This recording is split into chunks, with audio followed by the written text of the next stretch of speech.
GST ತೆರಿಗೆ ವ್ಯವಸ್ಥೆ ಸಂಪೂರ್ಣ ಕೇಂದ್ರ ಸರ್ಕಾರದ ಕಪಿಮುಷ್ಟಿಯಲ್ಲಿದೆ. 8 ವರ್ಷಗಳ ನಮ್ಮ ಒತ್ತಡಕ್ಕೆ ಈಗ ಮೋದಿ ಸರ್ಕಾರ ಕಿವಿ ಕೊಟ್ಟಿದೆ ಎಂದ ಸಿಎಂ. ಮೋದಿ ಸರ್ಕಾರದ ಕಾಲೆಳೆದ್ರು ಸಿದ್ದರಾಮಯ್ಯ.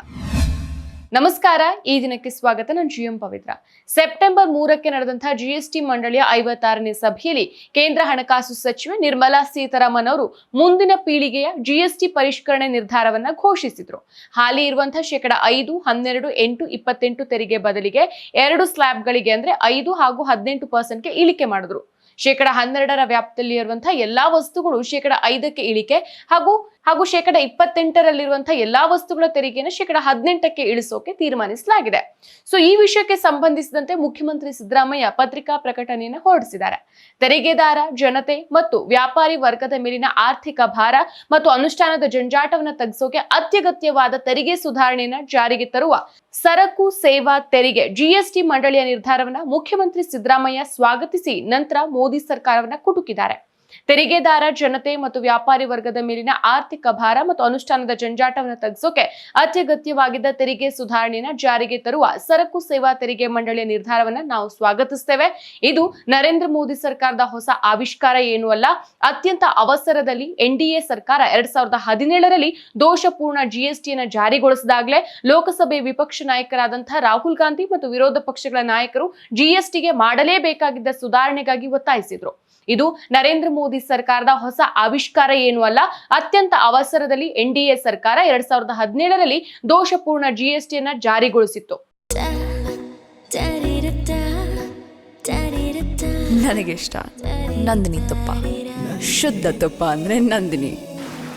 ಹಾಗೆ ಮುಂದುವರೆದು ಗಬ್ಬರ್ ಸಿಂಗ್ ತೆರಿಗೆ ದೇಶದ ಸಣ್ಣ ವ್ಯಾಪಾರಿಗಳ ಸರ್ವನಾಶ ಮಾಡಲಿದೆ. ತೆರಿಗೆ ಪಾವತಿ ವ್ಯವಸ್ಥೆಯ ಸಂಕೀರ್ಣತೆ ಮತ್ತು ವೆಚ್ಚದ ಹೊರೆ ಅವರ ಬದುಕನ್ನ ಸರಣಿ ಕಷ್ಟಗಳ ಸರಮಾಲೆಗೆ ಸಿಲುಕಿಸಲಿದೆ ಅಂತ ಕಳೆದ 8 ವರ್ಷಗಳಿಂದ ನಾವು ಹೇಳ್ತಾನೆ ಬಂದಿದ್ವೆವು. ಆದ್ರೆ ನರೇಂದ್ರ ಮೋದಿಯವರು ನಮ್ಮ ಮಾತಿಗೆ ಕಿವಿಗೊಡದೆ ನಿರ್ಲಕ್ಷಿಸ್ತಾನೆ ಬಂದಿದ್ರು. ವಾಸ್ತವದಲ್ಲಿ ಜಿಎಸ್ಟಿ ತೆರಿಗೆ ವ್ಯವಸ್ಥೆ ಸಂಪೂರ್ಣವಾಗಿ ಕೇಂದ್ರ ಸರ್ಕಾರದ ಕಪಿಮುಷ್ಟಿಯಲ್ಲಿದ್ದು ರಾಜ್ಯ ಸರ್ಕಾರಗಳು ಅಸಹಾಯಕತೆಯಿಂದ ನೆರಳಾಡೋದ್ರ ಹೊರತಾಗಿ ಬೇರೇನನ್ನೂ ಮಾಡೋಕೆ ಸಾಧ್ಯವಿಲ್ಲದಂತ ಪರಿಸ್ಥಿತಿ ಇದೆ ಅಂತ ಹೇಳಿದ್ದಾರೆ. ಸೊ ಜಿಎಸ್ಟಿ ವ್ಯವಸ್ಥೆಯಲ್ಲಿ ಕೇಂದ್ರ ಸರ್ಕಾರಕ್ಕೆ 1/3 ಮತದಾನದ ಹಕ್ಕಿದ್ರೆ ರಾಜ್ಯಗಳಿಗೆ 1/2 ಸೊ ಜಿಎಸ್ಟಿ ವ್ಯವಸ್ಥೆಯಲ್ಲಿ ಯಾವುದೇ ರೀತಿ ಸುಧಾರಣೆಯನ್ನ ಮಾಡಬೇಕಾದ್ರೆ 4/3 ಬಹುಮತ ಅಗತ್ಯ ಆಗತ್ತೆ. ಸೊ ಈ ಸ್ಥಿತಿಯಲ್ಲಿ ದೇಶದ ಎಲ್ಲಾ ರಾಜ್ಯಗಳು ಒಂದುಗೂಡಿ ತೆರಿಗೆ ಸುಧಾರಣೆಗೆ ಪ್ರಯತ್ನಿಸಿದ್ರು ಅದನ್ನ ಕೇಂದ್ರ ಸರ್ಕಾರ ತಡಿಬಹುದಾಗಿದೆ. ಕಳೆದ 8 ವರ್ಷಗಳಿಂದ ನರೇಂದ್ರ ಮೋದಿ ಸರ್ಕಾರ ಇದನ್ನೇ ಮಾಡ್ತಾ ಬಂದಿದೆ ಅಂತ ಆರೋಪಿಸಿದ್ದಾರೆ. ಸೊ ಈಗ ಜಿಎಸ್ಟಿ ಕೌನ್ಸಿಲ್ ಕೈಗೊಂಡಿರುವಂತಹ ಜಿಎಸ್ಟಿ ಸುಧಾರಣೆಯ ಪ್ರಯತ್ನಕ್ಕೆ ಕೇಂದ್ರ ಸರ್ಕಾರ ಬೆಂಬಲ ಕೊಟ್ಟಿರೋದಕ್ಕೆ ಜನತೆಯ ಮೇಲಿನವರ ಕಾಳಜಿಗಿಂತಾನು ರಾಜ್ಯ ಸರ್ಕಾರಗಳು ಸತತವಾಗಿ ಹೇರ್ತಾ ಬಂದಿರೋ ಒತ್ತಡ ಮುಖ್ಯ ಕಾರಣ ಅನ್ನೋದು ಸ್ಪಷ್ಟ ಆಗತ್ತೆ. ಇದನ್ನ ಪ್ರಾರಂಭದಿಂದಾನೇ ಮಾಡಿದ್ರೆ ದೇಶದ ಜನತೆ ಗಬ್ಬರ್ ಸಿಂಗ್ ತೆರಿಗೆ ವ್ಯವಸ್ಥೆಯಿಂದ ಪಡಬಾರ್ದ ಕಷ್ಟಗಳನ್ನ ಪಡಬೇಕಾದಂತ ಪರಿಸ್ಥಿತಿ ಇರ್ತಾ ಇರಲಿಲ್ಲ ಅಂತ ಹೇಳಿದ್ರು.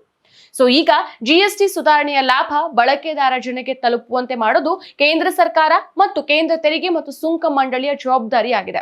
ಈ ತೆರಿಗೆ ಸುಧಾರಣೆಯನ್ನ ವ್ಯಾಪಾರಿಗಳು ಮತ್ತು ಉದ್ಯಮಿಗಳು ತಮ್ಮ ಲಾಭಾಂಶವನ್ನ ಹೆಚ್ಚು ಮಾಡೋಕೆ ದುರುಪಯೋಗ ಮಾಡದಂತೆ ತಡೆಯೋ ಹೊಣೆ ಕೂಡ ಕೇಂದ್ರ ಸರ್ಕಾರದ್ದಾಗಿದೆ ಅಂತ ಹೇಳಿದ್ದಾರೆ. ಸೊ ಈಗಿನ ಲೆಕ್ಕಾಚಾರದ ಪ್ರಕಾರ ಈಗಿನ ಜಿಎಸ್ಟಿ ಸುಧಾರಣೆಯಿಂದಾಗಿ ಕರ್ನಾಟಕ ಸರ್ಕಾರ ವಾರ್ಷಿಕ 15,000ದಿಂದ 20,000 ಕೋಟಿಯಷ್ಟು ವರಮಾನವನ್ನ ಕಳೆದುಕೊಳ್ಳಲಿದೆ. ಹೀಗಿದ್ರೂ ರಾಜ್ಯದ ಜನರ ಹಿತದೃಷ್ಟಿಯನ್ನ ಗಮನದಲ್ಲಿಟ್ಕೊಂಡು ನಮ್ಮ ಸರ್ಕಾರ ಜಿಎಸ್ಟಿ ವ್ಯವಸ್ಥೆಯಲ್ಲಿ ಸುಧಾರಣೆ ತರೋ ಈ ನಿರ್ಧಾರವನ್ನ ಸ್ವಾಗತಿಸುತ್ತೆ. ಸೊ ಇದೇ ಸಂದರ್ಭದಲ್ಲಿ ಕೇಂದ್ರ ಸರ್ಕಾರ ಈಗಲೂ ಸಂಗ್ರಹಿಸ್ತಾ ಇರುವಂತಹ ಜಿಎಸ್ಟಿ ಪರಿಹಾರ ಸುಂಕದಲ್ಲಿ ನ್ಯಾಯಬದ್ಧ ಪಾಲನ್ನ ರಾಜ್ಯಕ್ಕೆ ನೀಡಬೇಕು ಅಂತ ಆಗ್ರಹಿಸ್ತಾ ಇದ್ದೇನೆ ಅಂತ ಹೇಳಿದ್ದಾರೆ. ಸೊ ಜನತೆಯ ಖರೀದಿ ಸಾಮರ್ಥ್ಯದ ಹೆಚ್ಚಳ ಮತ್ತು ತೆರಿಗೆ ಪಾವತಿದಾರರ ಜಾಲದ ವಿಸ್ತರಣೆ ಮೂಲಕ ಆರ್ಥಿಕ ಅಭಿವೃದ್ಧಿಯನ್ನ ಸಾಧಿಸಿ ಸರ್ವರಿಗೂ ಸಮೃದ್ಧಿಯ ಪಾಲನ್ನ ಸಿಗುವಂತೆ ಮಾಡೋದಕ್ಕೆ ನಮ್ಮ ಸರ್ಕಾರ ಬದ್ಧವಾಗಿದೆ ಅಂತ ಮುಖ್ಯಮಂತ್ರಿ ಸಿದ್ದರಾಮಯ್ಯ ತಿಳಿಸಿದ್ದಾರೆ. ಮತ್ತಷ್ಟು ವಿಶೇಷ ವಿಡಿಯೋಗಳನ್ನು ನೋಡಲು ಮತ್ತು ಹೊಸ ವಿಡಿಯೋಗಳ ಬಗ್ಗೆ ತಿಳಿಯಲು ಈ ದಿನ .com ಯೂಟ್ಯೂಬ್ ಚಾನೆಲ್ ಸಬ್ಸ್ಕ್ರೈಬ್ ಮಾಡಿ ಮತ್ತು ಬೆಲ್ ಐಕಾನ್ ಕ್ಲಿಕ್ ಮಾಡಿ.